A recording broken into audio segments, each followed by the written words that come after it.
And we're back to learning Inkscape in the year day 15. Let me show you how you can adjust the stroke width. Let's start with a rectangle yet again. And when it's selected, you can press Ctrl C, Ctrl V to copy. And press Ctrl V again.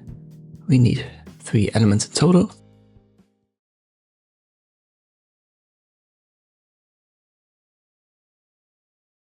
And let me give that different fill colors. I've shown you that you just have to select it, and then you can left click on the swatches down below.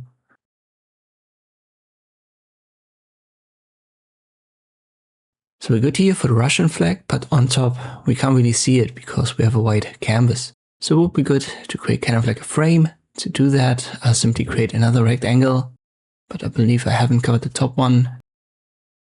Now I have. Make sure that this one is selected, then click on the X to get rid of the fill, then hold Shift and left click on the black element, and this should give it a stroke.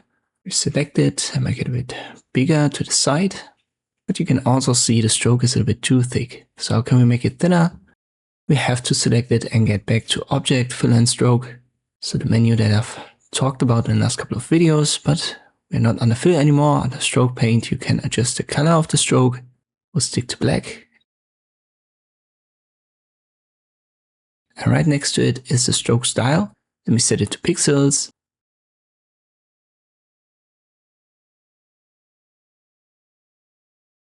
And we'll adjust the width.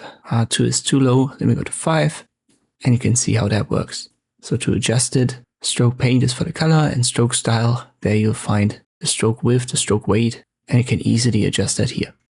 I hope this video was helpful. Thank you for watching, and I'll see you next time.